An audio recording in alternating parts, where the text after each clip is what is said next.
our 5-year retirement plan. For me, that should be the ultimate goal for anyone. We plan for years, not days. Get a pipe and some slippers on. There was no such thing as 10k months. You never heard that.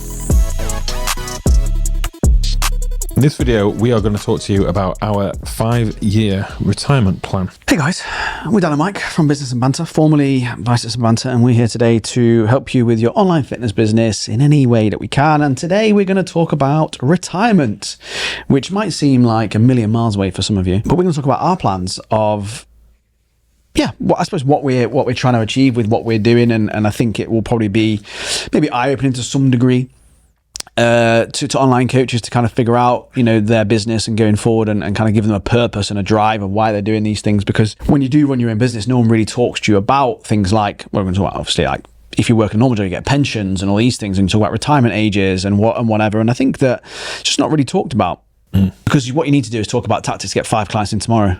That's more important, isn't it? But we're going to talk about why thinking longer term like that is probably going to be the best thing for you, and give you some ideas around what might be required. Yeah. So I think let's start at the beginning, probably. Usually the best place. So I didn't get into coaching until I was 27, and in 5 years' time, I will be 41. So that'll be 14 years. If everything goes to plan, as it is, and by goes to plan, that's not us all of a sudden magicking up a 300% increase in revenue, and we predict that that's going to happen like some people do in 2 years' time. No. If we keep things exactly the same as they are now with zero growth, and we just maintain for the next 5 years, we've worked out how many clients that is that we need to sign up based on current churn rates. Again, provided nothing drastic happens and all of our clients leave and stuff like that.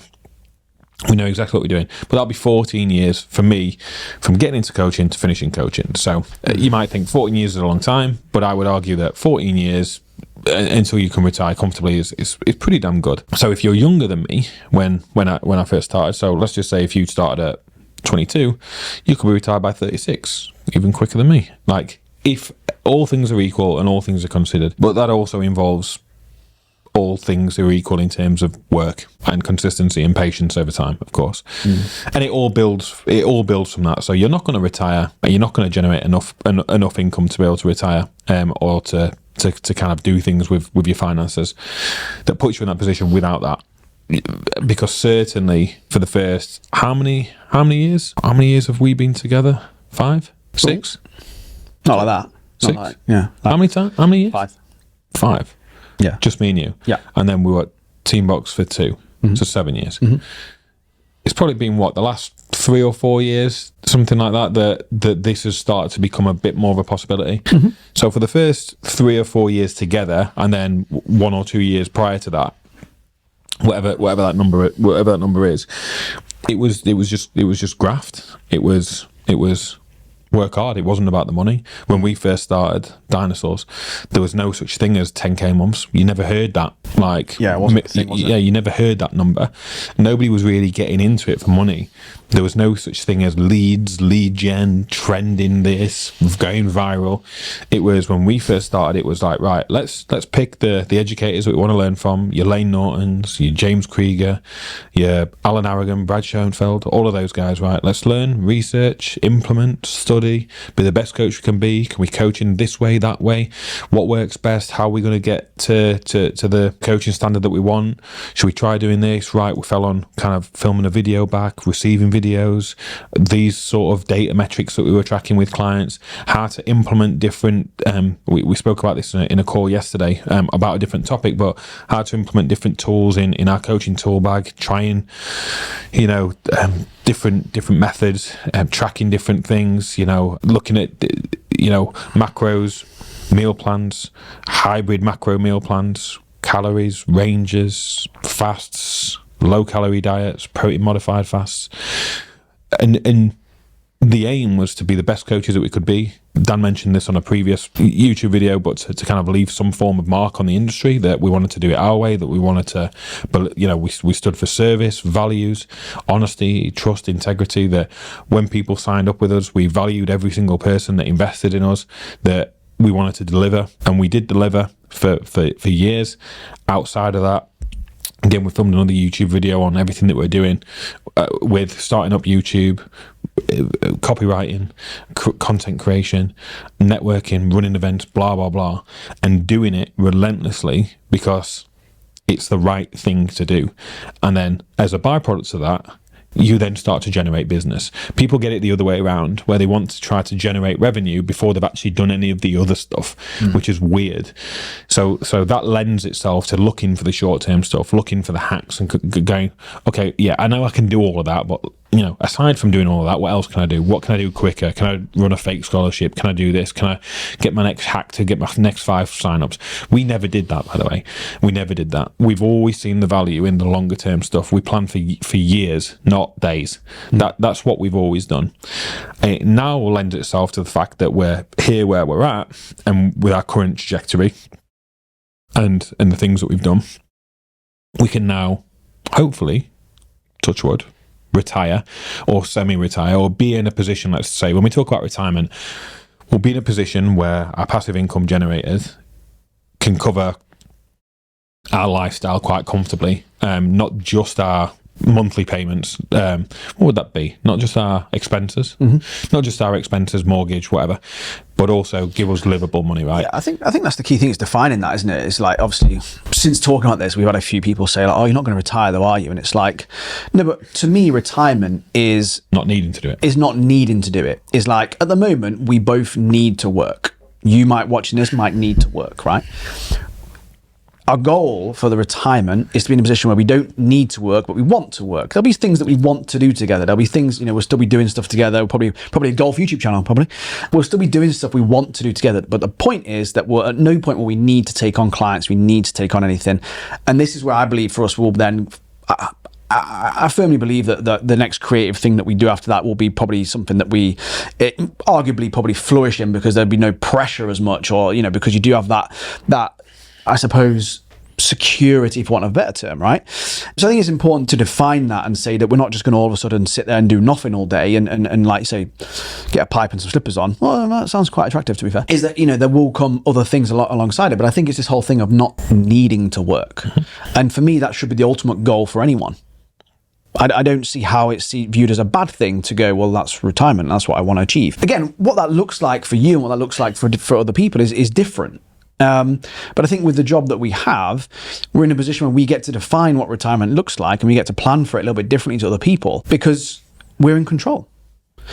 Like we just said there, we're in control of our trajectory going forward, of whether we try and make more money or whether we don't need as much, or how much we invest, how much we save. Whereas I think a lot of people in a day-to-day job, paycheck to paycheck, can't really forecast this stuff as much, and probably why they're not maybe as driven to maybe work as hard and all those things. And I think that would maybe drive a lot of coaches, knowing where they need to get to from that point of view. And like Mike said there, it's about understanding what you want out of retirement. So for example, you need to pick a number that you go, well, yearly, I want to live off this number. You need to figure that number out for you. For some people, that could be 50 grand a year. If I had 50 grand a year, I'd retire and I'd be happy. Cool. Figure out what you need to do to get that passively, for want of a better term, on a yearly basis from investing in things. Because then you're in a position where it becomes a reality. And I don't know if people have done much research into it, or they look into it as much. And I know we've had discussions previously where, a lot of people who earn good money aren't aware of some of these things that they can do, because again, it's just not talked about and it's not mentioned. And I think people know about property, for example, as something that they can invest in. And I think that's kind of it. That's kind of what it's limited to. Whereas there are other things that you can do. But I just don't think enough coaches have looked at that and gone, well, what is my number that I want to achieve? And like I said, we've been discussing a lot over the last 6 months about what that number looks like for us, and doing some, again, projections on what that needs to look like, so that we can live, for us, a comfortable life without needing to post on social media or do some work. I just don't think many people look at it from that point of view. They just think of it as something they're going to do when they're old. They don't look at it as actually doing whatever you want when you want. And some people argue, well, you should be doing that now, and I'm like, yeah, but it's not as easy as that, is it? It's not as easy without that security to do all that. And I know a lot of business gurus will say, do the thing you're passionate about, and you never work a day in your life. And I'm like, well, I'm passionate about what I do, but it does feel like work. And there does come a point where I don't want to work, and I think that's the key thing with this, is it's the doing it because you want to do it, not because you need to. And I still think a lot of us obviously do our job because we need to do it.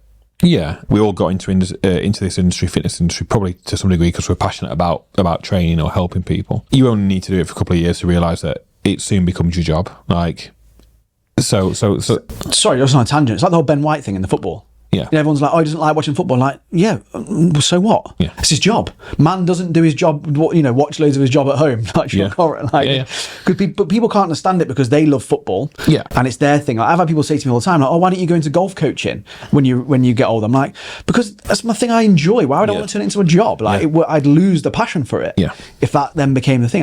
People can't get their head around that with fitness. They enjoy it. So they go, oh, I enjoy it, so therefore I'll do it as a job. And it's like, you soon realise. Yeah. Quickly. Yeah. It's like you say, you can still be passionate for it, but it still is your job. You're still having to turn up and do, you know, a day's worth of calls, for example. Mm-hmm. For us, when we talk about retirement, is that we don't have to. We can, if we wanted to, we could take a month off. If we wanted to, we could take 20 years off if we wanted to. At that point, we probably won't want to, because it'll be, like Dan said, a little bit more freeing, and you can probably pick and choose as to the amount that you're doing. And I think that coaches just generally just don't plan for this, but you need to. Like, if you're self-employed, nobody's coming to save you as a 63-year-old. No. It might feel miles off, but honestly, like, think about it like this, right? So let's just say if you want to retire at 60, which is a push, right? Because as a coach, it's going to be difficult for you to sign people up when you're 58, like 59, potentially. And do you really want to be in that position? So let's just say if you're 60 to 80, that's 20 years of your life that you've got to support if you're self-employed and you're not doing something about it. I know it's boring, and I know it's not flashy, I know it's not showing off on Instagram, and I know it's not looking, you know, doing the things that make you look rich, and I know that, because there's the amount of people that in this generation that fly to Dubai to look rich, that buy business class when they can't really afford it, that want to buy that fancier car when it's a bit of a stretch, that spend money on a Rolex, even though they've not got the amount that they probably should have in the bank before they look at investing in something like that, right? In this day and age, it's all about looking rich, as opposed to just doing the things that will leave you in a position where you are rich. Yeah, I mean, we can go into specifics, you know, in terms of some numbers and stuff, just give people an idea. But like, I keep a tally of roughly like what I spend on a monthly basis, right? And it's less than 35% of what I earn in a month. In fact, even less than that.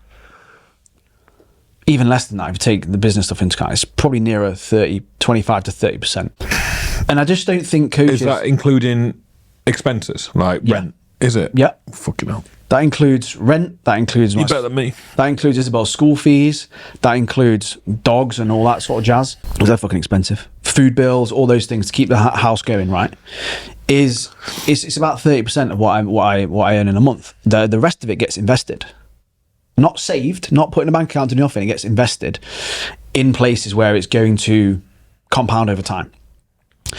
And using the example of, let's just come back to the example of like £50,000 a year, right? Let's say, for example, if I wanted to live off £50,000 a year, and I have to probably say this, it's not advice about finances, because I'm fucking useless, I'm not qualified to do anything. I'm just telling you what I'm doing. And let's say that you manage to invest £1 million, right, in stocks and shares in like SP 500, again, which is an average return of like 8 to 10%, whatever you want to call it, right? Let's call it 10% for the ease of maths, right? So that means that £1 million over a year is going to gain £100,000 in a year. If you take out 50 grand of that, it's still gone up. So it's 1,050,000, right? You take out 50 grand to live on, right? You've got to be taxed on that, obviously, whatever, blah, blah. That then the year after is going to go from 1,050,000 to then 10% of that, which I can't do real quick off the top of my head because that five's really annoying me. It's going to be like 105. Yeah. I can do it. 105. So then you could take out, 52.5 because it's roughly half. Now, again, it doesn't work like that. You have to do the projections. You have to look at history and, like, again, no one can predict the future, but it averages out of 10. And again, if you do the maths on that and you maybe save a little bit more than that so that you've got a bit of a surplus or whatever, that's how you can do it. Now, if you invested that in stocks and shares, you invest that in property or whatever, again, you have a passive income coming. You can do the same sorts of calculations. But I know it sounds mental to go, £1 million, that's a lot of money, Dan. Oh my God. But again, if you were to work it out, I don't know if Mike's doing it now, to work out like in 10 years what you need to save each month, compounding over 10 years, it isn't actually as much as you think. And I think that a lot of coaches are spending it on absolute shit, without seeing that actually they can get to that point. They might be wasting it on a car, for example, or might be spending 800 quid a month on a car plan, on a rent, hire purchase, whatever they call it. Leasing, sorry. Whereas actually, if you could spend £200 a month on that, take out a little bit of a smaller loan, less interest on it, and invest that 600, you could probably get there quite quickly. And there are limited risks that you can take with some of these things and that sort of stuff. And again, I can't give out advice. I wouldn't give out advice. It's not my place to do it. All I can do is tell you what we're doing to a certain degree. But when you work out those numbers and how much it compounds over time, that's where you put in a position where you can have that. And you can have that little nest egg and little pot saved up that you can take a little bit of money out of every so often to kind of live off. And again, no one's teaching anyone this. No one goes over it like, I've been a chronic saver. Mike always takes the piss out of me for how tight I am. But it's always been in the back of my mind to go, well, yeah, but there's a reason for that. And there's a number we want to achieve. And it almost feels like, for me, like, I've got my number in my head of what that looks like, and it's almost going, well, that's the end game. That's where I want to be, and that for me would give me what I want out of life. Am I going to buy a yacht anytime soon? No. Am I going to buy a penthouse apartment anytime soon? No. Not interested in it. Don't want it. I think if that's what we both wanted, we'd be doing different things right now within our business. We'd be growing it further. We'd be doing loads of other different things. But luckily, we're both quite aligned on these things where there's certain things we want out of our lifestyle. So our number is different to some other people's. Of course it would be. But no one's thinking about this. No one's talking about it. Everyone's just talking about, again, how much money they're making, buying a nice watch, buying a nice car. Don't have either. Because my time will come with that. What are the numbers then? Go on. In 10 years, what would it be? 10 years. I've done 20 years. 20. So I've put an initial investment of 10 grand, so probably the amount that you spend on a watch, and then just £1,250 a month for 20 years will get you loads. $1 million. It's $1,022,000 basically. So again, if you start at say 25, you'll be retired at 45, and that's only 1,250 quid. I say only, like it's not a lot. It is a lot, but that is 5 clients for some people. Yeah, it's 5 clients, 6 clients maybe. If you're earning 5, 6, £7,000 a month north of, we should be probably looking at some investments. Is what I would say. So in 20 years' time, I think most people kind of go, in 20 years' time, if you're doing a job for 20 years, you come out with and you've got £1 million in investments, and off that £1 million, you can probably live off 50 grand a year for the rest of your life. That's quite good, isn't it? Like, it's not bad, I'd probably say. It's, again, just thinking slightly differently and kind of going, look, there needs to be some balance, and this is not us saying, don't take holidays and stop buying coffees and stuff like that some people do. But at the same time, I think if less people were preoccupied by what everybody else thinks of them on social media, you will alter your behaviours, and those behaviours will actually lead you up to a place where you can do whatever. Like, again, like Dan said, Dan's not got a flash car. He's not got a bad car, but he's not got a flash car, really. He could afford more. He's not got a watch or anything like that. Obviously, I'm slightly different. I do have those things because it's what I've chose to do, but it's not the centre of my universe. Yeah, but the watch also costs about the same as school fees. Yeah, there you go. And you kind of go, yeah. But in fact, I spoke to somebody who he messaged me. I've known him since I was a kid, since I was at school, and he's in finances. And he said he saw that I bought a car. I don't know how long ago it was now, maybe 6 months, let's just say. And he's like, I know that I know that you're switched on and stuff like that. He was like, just make sure that you're putting some money aside in case things go tits up. And I was like, oh yeah, I'm not daft. And unless I were doing these things, I wouldn't be buying. Be buying extortion. And the reason he said that is because most people do it the other way around. Yeah. And again, you see, unfortunately, you see like a lot of footballers do things like that, right? Is where they get a large amount of money, because as coaches, you might not be on footballers' wages, although some of you are, like bizarrely, some of you are. You see them and they kind of splurge it on looking rich, and then their career becomes, the career is quite short, which probably is similar to coaching to some degree. Is that it's probably not something you're going to do forever. Maybe you might transition into coaching coaches or whatever at some stage, but it's still got, I'd say, a limited time span to some degree. Make sure that you're making that money work for you, so that actually you've got the pressure off in the future, so that, for example, in 5 years' time, like, we'll be retiring on more than the 50 grand, right? We'll be retiring quite comfortably. That's not really going to affect our lifestyle, because the amount of money that we're spending now, it's probably about what we're going to be getting in roughly in terms of what's going to be coming in passively. We just won't have the chunk that we're now sticking into the investments, because at that point it's kind of done. I saw Alex Hormozy talk about this, and he sort of said that every month, again, if you work out how much you need to live on in a month, and he's like, every amount of that you're saving is a month where you get your life back. Yeah. You get your life back effectively, right? And his whole thing is kind of like, you either live up your 20s and then you pay for it in your 30s, or you kind of like live down your 20s and you live up your 30s. I can't remember what he said. It's something along those lines. Or was it Gary Vee? I can't remember, one of the two. I think it was Alex Hormozy. And that stuck in my head for me, was always like, okay, if I want a X amount per month to live on, and if that gets invested, it's like a month I've got back.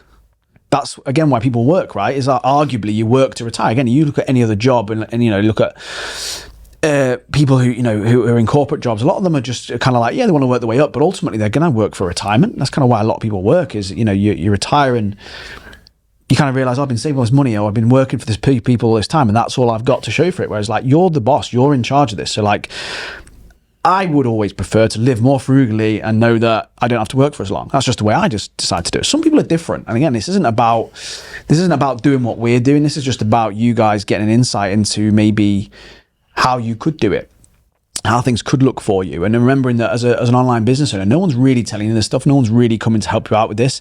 It's all on you, because again, a lot of people have, in their corporate jobs, have a pension that people contribute to, and they can kind of know that that's happening. But again, like, when you actually look at the numbers, they're not actually as high as it could be if you're an online coach, and you can actually decide how much to put across and invest in that. I just think it's worth looking at, and I think it's worth us having the conversation, because, as Mike said, whether you want to be a 55-year-old online coach or not, I don't know. I mean, the argument there is, of course, as we go through the generations, the people who are 55 as coaches will have an audience who are also 55 and maybe are well versed in online coaching, would still need a coach. Who knows? Do you want to take that risk? Like, would be my question. Like, do you want to gamble with that? I just think you're stacking the chips in your favor by doing this and being smart with it. And like Mike said, I want to reiterate, this isn't a case of us saying don't spend on stuff. Again, we do spend on things, we do enjoy certain things, but again, it's always with all the other boxes ticked first, then it's done. Again, I've only started coming up my shell with this in the last 6 to 12 months, Mike will tell you, like, because I've always wanted to be, well, I know where I'm at with this, and I know that the timeline, I know what it's going to look like. It allows me to be a bit more like, okay, cool, I've got this then that I can do this with. A bit different having a kid. I think a bit more security needed potentially, arguably, with that, maybe. But I know Mike's also very the same way of wanting the security, and is, not even with what we're trying to do now, there might be the point of, and I've had this question thrown at me of like, yeah, but will you though? Because you might get to that number that you've got in your head and go, it's still not enough. Again, I can't answer that question now. We're not there. But sitting as I am now, I can tell you that I'm probably more inclined to, because we're not there yet. But I tell you what, as we're 10% there and as we get 20% there, I bet you it will feel better and better each time, each step you take towards that. Where, you get to that first milestone of, like, let's say again, our number is in a position where we can lead our lifestyle now. But when I get to that point where where we could still live a lifestyle, I'll still feel more secure to go, okay, it may not be where we're at now, but I'd still do it.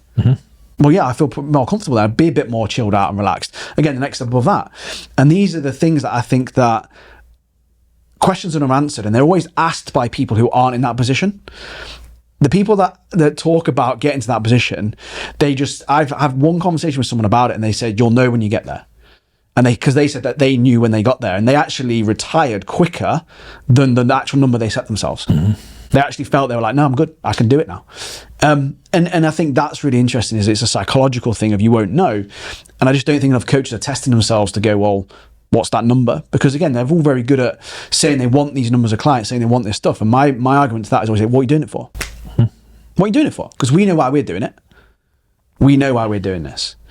And I think that's the question you have to ask yourself when it comes to future plans. Just anecdotally, just because I remember doing this, right? So like when you talk about like spending and not looking at the future, and I remember this vividly. So I remember how much money I was on, and I'll be honest about this. So when I met my missus, so going back now 5 years, poor woman, I was on about $8,000 a month. Right, so 5 years ago it was about $8,000 a month, and I remember walking into a Flannels for the first time. Dan probably don't know what that is, do you? I do know what Flannels is, yeah, mate. Yeah, I take my missus away from there every time she walks. Yeah, exactly. Primark. Flannels, do they? You don't need flannels. Yeah. And I remember physically shaking, buying a £60 belt. Right, it was just 60 quid. £60 for a belt. I still won't pay that now. You'll see the other ones I've got. Yeah. And it was the first time that I bought what I felt like was, and people will kind of go, 60 quid, that's not that. But I felt like that was quite a splurge of a payment. Like, I thought that was, I'd been used to splurging a little bit more on travel. Like, I'd done a little bit of travel and stuff like that, and been away for weekends, and were a bit more inclined to try experiences. But in terms of material goods, I would wear Nikes, Converse, like normal gear. I was probably always in fucking gym gear. We both were, and 60 quid on the belt was like, whew. I just wonder, because I know people that who are earning maybe similar money, that they're not that way inclined, that it is the Gucci's and the Louis Vuittons and the keeping up with the Joneses. Like, you don't need to. Like, you really don't need to. People wouldn't know half of the stuff that maybe we have or own, because it's not important. Well, we don't shout about it, do we? Right? That's part of our thing. Is that, but I also think that wealthy people don't. I think that rich people, the people that are cash rich, they're the ones that do it, and that for me has always been the difference. Is like, I want to be that person that can drop that bombshell in when I'm 40 and go, I'm retired. Yeah. And they go, fucking, how'd you do that? And you go, well, yeah, I didn't shout about it and didn't fucking buy all the Lamborghinis and the things that people were at that time to keep up those appearances. And I think that for me, it's like, ask yourself what you're doing it for. And if you're doing it to look good in front of other people, that's just the wrong way to go about it. And I think you do it for yourself, and you do it for what you want to have, again, what you want your future to be like, all those sorts of things. But I've been in the same boat as Mike, like, again, spending money on certain things. Like, there's certain things, like, I remember when I first flew business, I was like, fucking hell, I can't do this all the time. And you always used to say to me, like, you're such a fucking idiot, you can't afford it, you're just doing this, just doing that. But like, that's where we've both, I suppose, been good for each other in that sense of having someone there to push you outside your comfort zone. So, like, you do need to enjoy life, you do need to do these things, and then also someone else to go, yeah, but we need to think about this. And then it comes together, and it just works really, really well when you've got someone else to bounce these ideas off. And I have a conversation with clients about it, where it's like, they were like, oh, what do you think I should do this? What do you think I should do that? And you go, well, these are discussions that I think as a business owner you need to be having. Like, again, I always appreciate that when I talk about these things, we've always got each other to bounce off. And I know that coaches don't have that.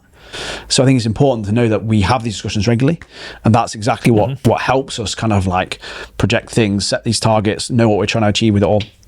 So I think, like I said, with current clients, like I do talk to them about these things, because I think it's important to know why you're doing it. Again, if you are a current client, right, it would be refreshing to turn up to a call and to talk about these things, like, because it's this stuff that's more important than can you look over this last post. Like, again, just respectfully, and that's not a dig at kind of anybody, because it's, you know, it's important, I guess, to know that you're doing the right thing with your content, but it's that's such a small piece of the puzzle is, you know, the post that you made last Wednesday. Like, it doesn't matter. Like, it doesn't matter. I think when you have these bigger picture plans as well, you start to think longer term rather than like, what am I doing this week? What am I doing then? It's like you're planning for these things. So something to think about anyway with it all is like, yeah, why are you doing this? Again, what does that look like for you in the future? What do you want your future to look like? You shape it. Yeah. Yeah.